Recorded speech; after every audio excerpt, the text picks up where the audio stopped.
Word of Life Broadcasting. Your spiritual welfare is our concern. When a revival is to be expected.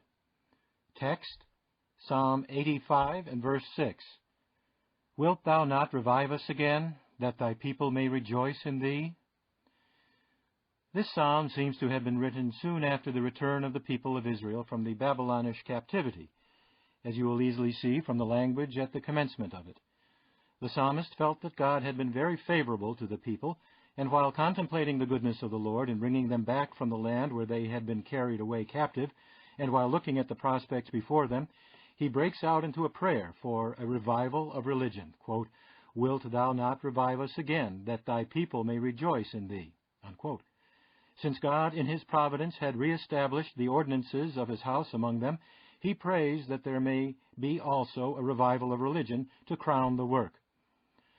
Last Friday evening I attempted to show what a revival of religion is not, what a revival is, and the agencies to be employed in promoting it.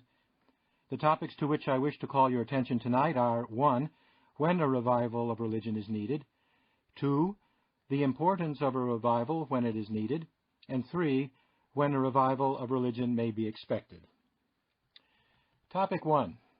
When is a revival of religion needed? 1. When there is a want of brotherly love and Christian confidence among professors of religion, then a revival is needed. Then there is a loud call for God to revive his work. When Christians have sunk down into a low and backslidden state, they neither have, nor ought to have, nor is there reason to have, the same love and confidence toward each other as when they are all alive and active and living holy lives. The love of benevolence may be the same, but not the love of complacency. God loves all men with the love of benevolence, but he does not feel the love of complacency toward any but those who live holy. Christians do not and cannot love each other with the love of complacency, only in proportion to their holiness. If Christian love is the love of the image of Christ in his people, then it never can be exercised only where that image really or apparently exists. A person must reflect the image of Christ and show the Spirit of Christ before other Christians can love him with the love of complacency. It is in vain to call on Christians to love one another with the love of complacency as Christians when they are sunk down in stupidity. They see nothing in each other to produce this love. It is next to impossible that they should feel otherwise toward each other than they do toward sinners. Merely knowing that they belong to the church or seeing them occasionally at the communion table will not produce Christian love unless they see the image of Christ. 2. When there are dissensions and jealousies and evil speakings among professors of religion, then there is great need of revival. These things show that Christians have got far from God, and it is time to think earnestly of a revival. Religion cannot prosper with such things in the church, and nothing can put an end to them like a revival. 3. When there is a worldly spirit in the church, it is manifest that the church is sunk down into a low and backslidden state when you see Christians conform to the world in dress, equipage, parties, seeking worldly amusements, reading novels and other books such as the world reads. It shows that they are far from God, and that there is a great need of a revival of religion. 4. When the church finds its members falling into gross and scandalous sins, then it is time for the church to awake and cry to God for a revival of religion. When such things are taking place as give the enemies of religion an occasion for reproach, it is time for the church to ask God, quote, What will become of thy great name? Unquote. 5. When there is a spirit of controversy in the church or in the land, a revival is needful. The spirit of religion is not the spirit of controversy. There can be no prosperity in religion where the spirit of controversy prevails. 6. When the wicked triumph over the church and revile them, it is time to seek for a revival of religion. 7. When sinners are careless and stupid and sinking into hell unconcerned, it is time for the church should bestir themselves. It is as much the duty of the church to awake as it is of the firemen to awake when the fire breaks out in the night in a great city. The church ought to put out the fires of hell which are laying hold of the wicked. Sleep? Should the firemen sleep and let the whole city burn down? What would be thought of such firemen? And yet their guilt would not compare with the guilt of Christians who sleep while sinners around them are sinking stupid into the fires of hell. Topic 2. I am to show the importance of a revival of religion in such circumstances. 1.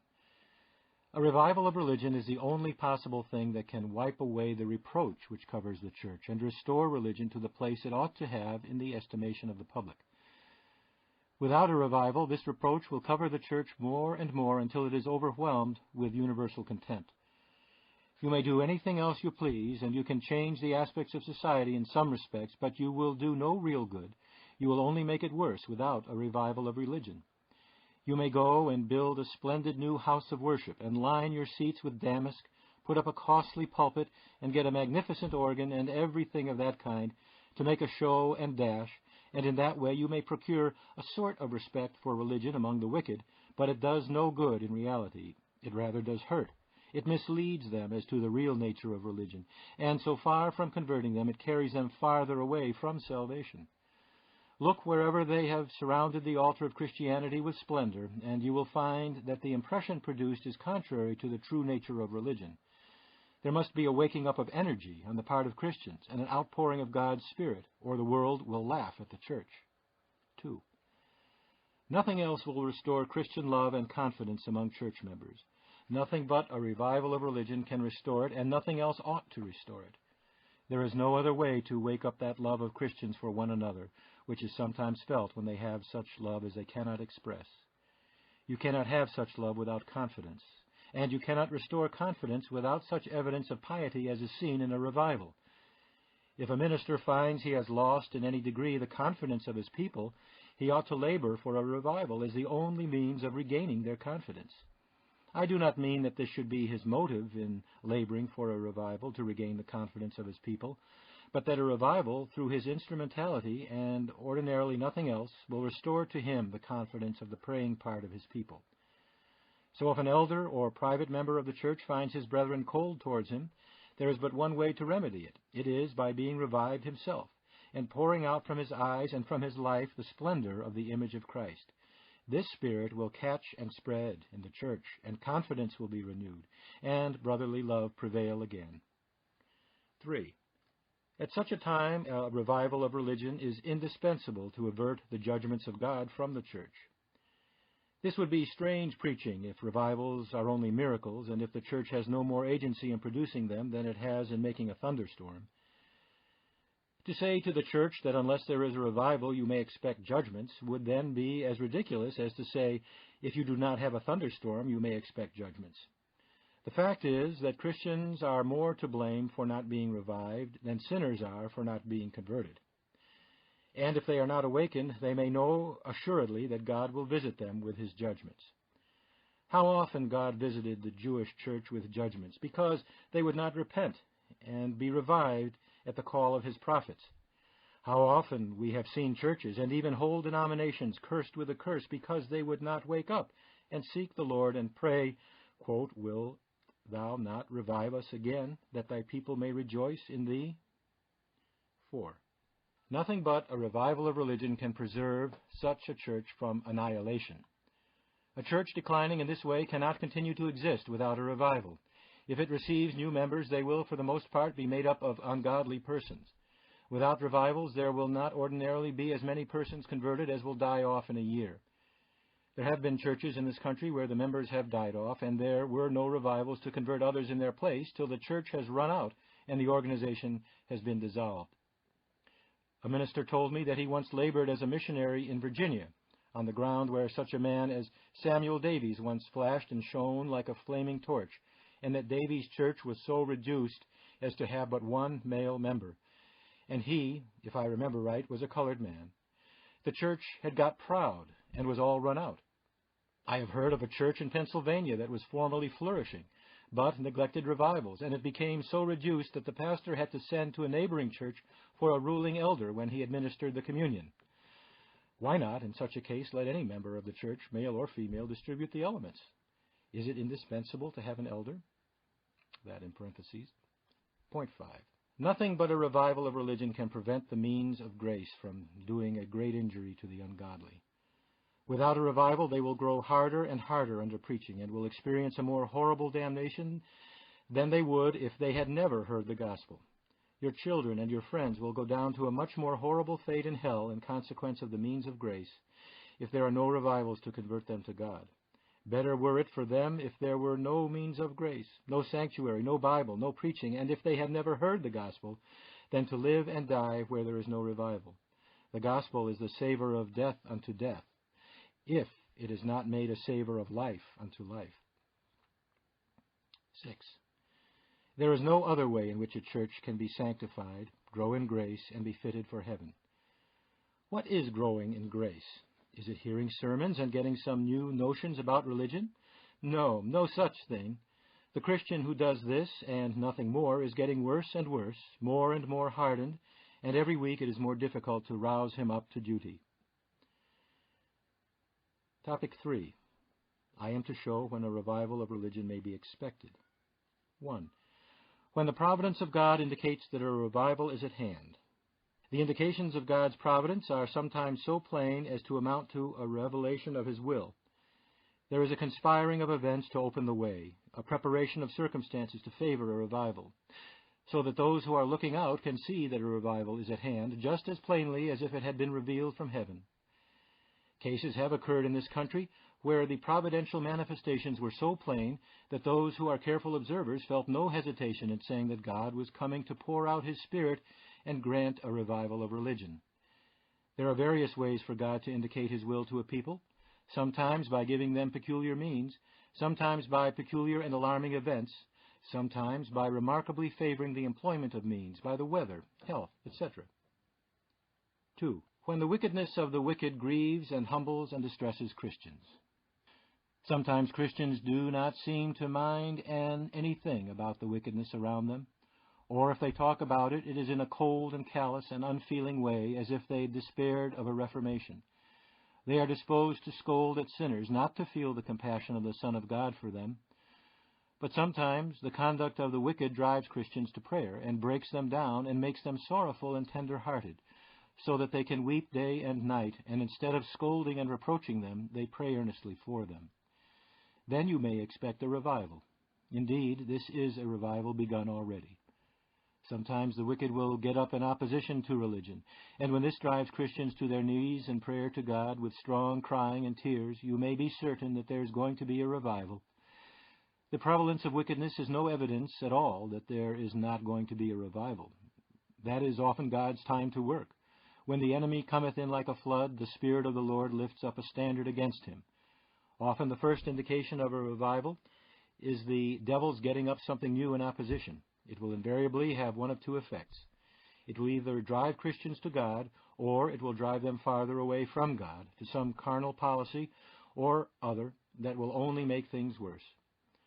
Frequently, the most outrageous wickedness of the ungodly is followed by a revival. If Christians are made to feel that they have no hope but in God, and if they have sufficient feeling left to care for the honor of God and the salvation of the souls of the impenitent, there will certainly be a revival. Let hell boil over if it will, and spew out as many devils as there are stones in the pavements. If it only drives Christians to God in prayer, they cannot hinder a revival. Let Satan get up a row and sound his horn as loud as he pleases. If Christians will only be humbled and pray, they shall soon see God's naked arm in a revival of religion. I have known instances where a revival has broken in upon the ranks of the enemy almost as suddenly as a clap of thunder and scattered them, taken the very ringleaders as trophies, and broken up their party in an instant. 3. A revival may be expected when Christians have a spirit of prayer for a revival. That is, when they pray as if their hearts were set upon a revival. Sometimes Christians are not engaged in prayer for a revival, not even when they are warm in prayer. Their minds are upon something else. They are praying for something else, the salvation of the heathen and the like, and not for a revival among themselves. But when they feel the want of a revival, they pray for it. They feel for their own families and neighborhoods, and pray for them as if they could not be denied. What constitutes a spirit of prayer? Is it many prayers and warm words? No. Prayer is a state of the heart. The spirit of prayer is a state of continual desire and anxiety of mind for the salvation of sinners. It is something that weighs them down. It is the same, so far as the philosophy of the mind is concerned, as when a man is anxious for some worldly interest. A Christian who has this spirit of prayer feels anxious for souls. It is the subject of his thoughts all the time, and makes him look and act as if he had a load on his mind. He thinks of it by day and dreams of it by night. This is properly praying without ceasing. The man's prayers seem to flow from his heart liquid as water. Quote, "O Lord, revive thy work," unquote. Sometimes this feeling is very deep. Persons have been bowed down so that they could neither stand nor sit. I can name men in this state of firm nerves who stand high in character, who have been absolutely crushed with grief for the state of sinners. They have had an actual travail of soul for sinners till they were as helpless as children.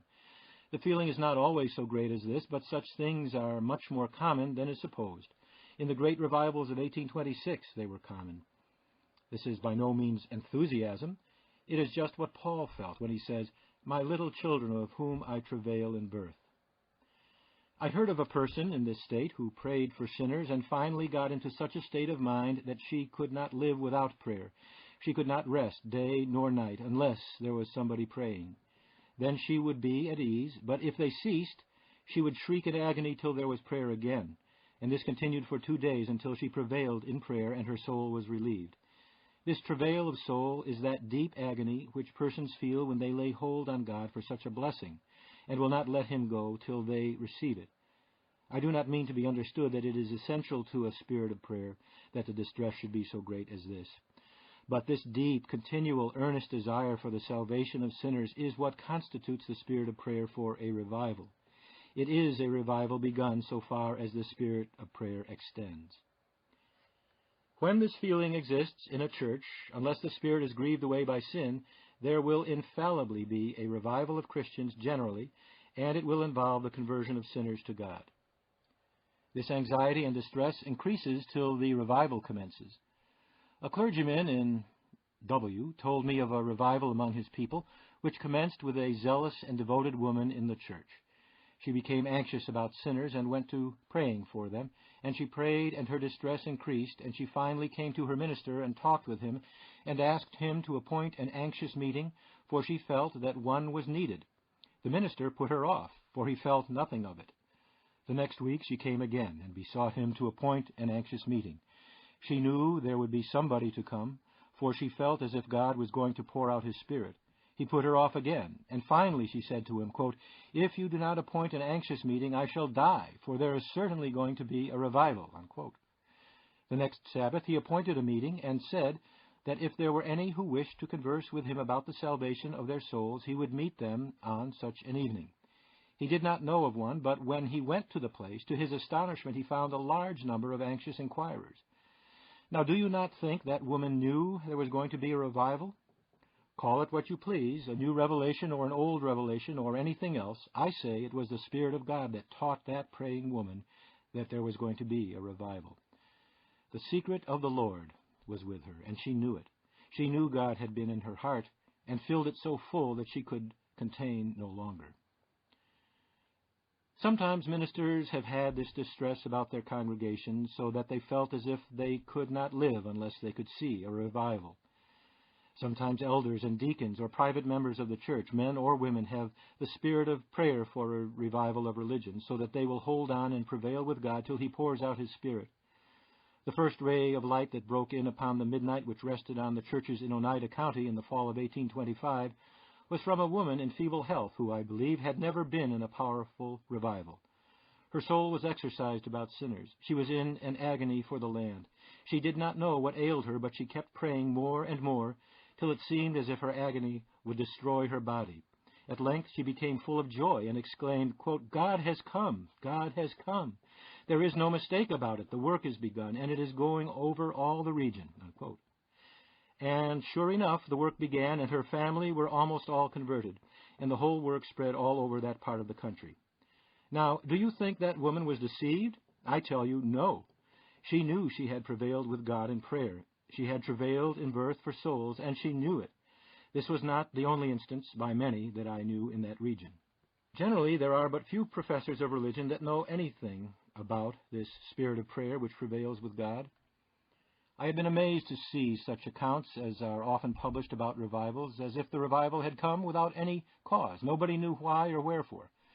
I have sometimes inquired into such cases, when it had been given out that nobody knew anything about it until one Sabbath day they saw in the face of the congregation that God was there, or they saw it in their conference room or prayer meeting, and were astonished at the mysterious sovereignty of God in bringing in a revival without any apparent connection with means. Now mark me, go and inquire among the obscure members of the church, and you will always find that somebody had been praying for a revival, and was expecting it. Some man or woman had been agonizing in prayer for the salvation of sinners until they gained the blessing. It may have found the minister and the body of the church fast asleep, and they would wake up all of a sudden like a man just rubbing his eyes open and running round the room, pushing things over, and wondering where all this excitement came from. But though few knew it, you may be sure there has been somebody on the watchtower, constant in prayer till the blessing came. Generally, a revival is more or less extensive as there are more or less persons who have the spirit of prayer. But I will not dwell on this subject any further at present, as the subject of prayer will come up again in this course of lectures. 4.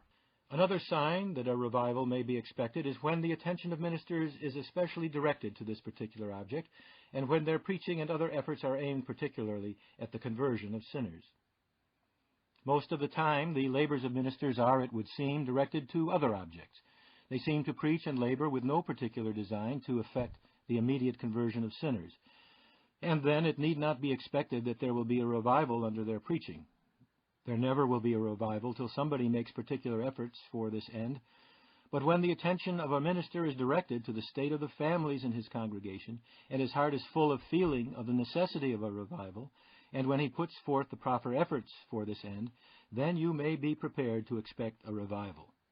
As I explained last week, the connection between the right use of means for a revival and a revival is as philosophically sure as between the right use of means to raise grain and a crop of wheat.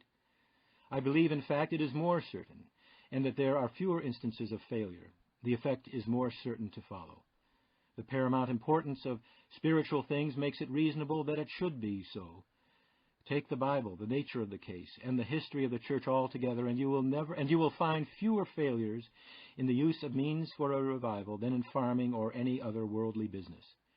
In worldly business, there are sometimes cases where counteracting causes annihilate all a man can do. In raising grain, for instance, there are cases which are beyond the control of man, such as drought, hard winter, worms, and so on. So in laboring to promote a revival, there may be things occur to counteract it, something or other turning up to divert the public attention from religion, which may baffle every effort. But I believe there are fewer such cases in the moral than in the natural world. I have seldom seen an individual fail when he used the means for promoting a revival in earnest in the manner pointed out in the Word of God. I believe a man may enter on the work of promoting a revival with as reasonable an expectation of success as he can enter on any other work with an expectation of success, with the same expectation as the farmer has of a crop when he sows his grain. I have sometimes seen this tried and succeed under circumstances the most forbidding that can be conceived. The great revival in Rochester began under the most disadvantageous of circumstances that could well be imagined. It seemed as though Satan had interposed every possible obstacle to a revival. The three churches were at variance. One had no minister. One was divided and about to dismiss their minister. An elder of the Third Presbyterian Church had brought a charge of unchristian conduct against the pastor of the First Church, and they were just going to have a trial before the presbytery. After the work began, one of the first things was the great stone church gave way and created a panic.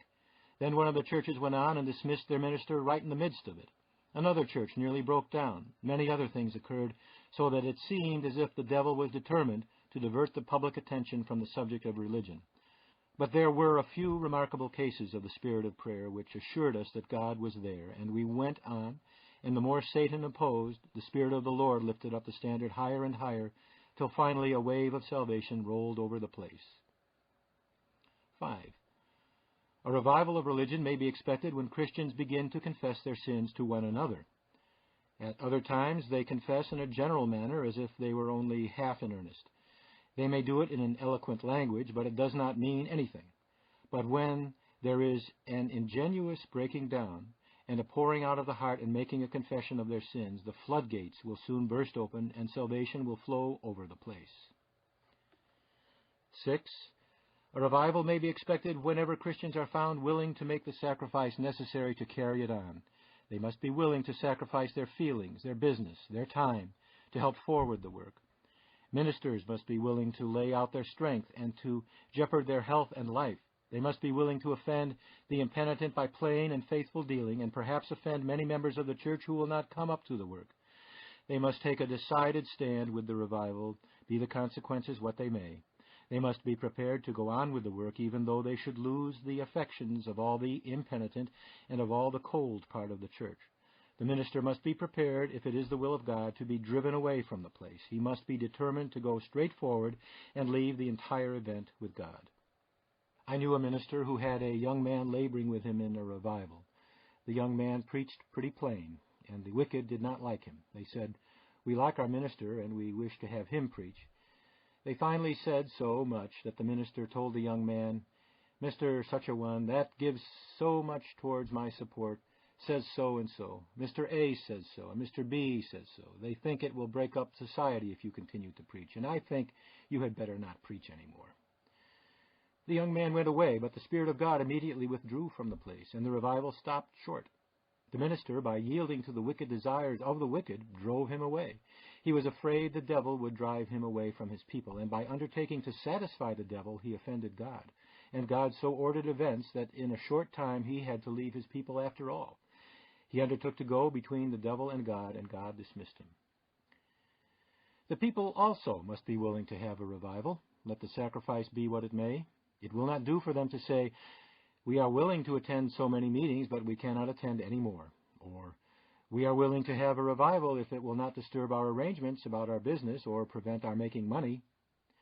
I tell you, such people will never have a revival till they are willing to do anything and sacrifice anything that God indicates to be their duty. Christian merchants must feel willing to lock up their stores for 6 months, if it is necessary to carry on a revival. I do not mean to say any such thing is called for, or it is their duty to do so, but if there should be such a state of feeling as to call for it, then it would be their duty, and they ought to be willing to do it. They ought to be willing to do it if God calls, and He can easily burn down their stores if they do not. In fact, I should not be sorry to see such a revival in New York as would make every merchant in the city lock up his store till spring and say he had sold goods enough, and now he would give up his whole time to lead sinners to Christ. 7.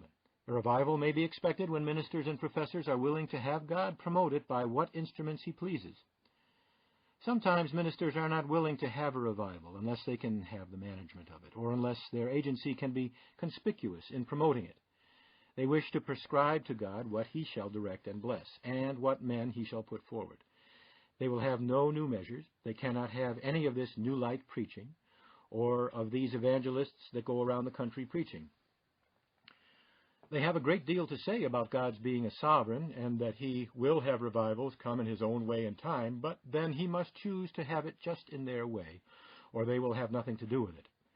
Such men will sleep on till they are awakened by the judgment trumpet without a revival, unless they are willing that God should come in His own way, unless they are willing to have anything or anybody employed that will do the most good. 8. Strictly, I should say that when the foregoing things occur, a revival to some extent already exists. In truth, a revival should be expected whenever it is needed. If we need to be revived, it is our duty to be revived. If it is duty, it is possible, and we should set about being revived ourselves and relying on the promise of Christ to be with us in making disciples always and everywhere. We ought to labor to revive Christians and convert sinners with confident expectation of success. Therefore, when the church needs reviving, they ought and may expect to be revived, and to see sinners converted to Christ. When those things are seen which are named under the foregoing heads, let Christians and ministers be encouraged and know that a good work is already begun. Follow it up. Remarks. 1. Brethren, you can tell from our subject whether you need a revival here or not in this church and in this city, and whether you are going to have one or not. Elders of the church, men, women, any of you and all of you, what do you say? Do you need a revival here? Do you expect to have one? Have you any reason to expect one? You need not make any mist about it, for you know, or can know if you will, whether you have any reason to look for a revival here. 2. You see why you have not a revival. It is only because you do not want one, because you are not praying for it, nor anxious for it, nor putting forth efforts for it. I appeal to your own consciences. Are you making these efforts now to promote a revival? You know, brethren, what the truth is about it. Will you stand up and say that you have made the efforts for a revival and been disappointed, that you have cried to God, "Wilt thou not revive us?" and God would not do it? 3. Do you wish for a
Word of Life Broadcasting. Your spiritual welfare is our concern. Be a better Christian and a better servant of the Most High with messages on consecration and enjoy God's fullness in life and ministry. Messages available in consecration series include Thirsting After God, the life that pleases God, our consecrated service to the Lord, striving to enter the kingdom, secrets of fruit bearing, consecrating the little things, essentials of spiritual growth, consecration and submission to God's will, complete consecration. Messages are available in DVD, VCD, CD, MP3, tape, and MP4 format. Faith is an indispensable virtue a Christian must possess to walk with God. Yes, faith connects man to the immortal God and brings the hand of God down to bless man. Do you then want to receive the Father's blessings? Are you in their desire to please God? Activate your faith as you listen to faith-lifting messages by Pastor W.S. Kumli.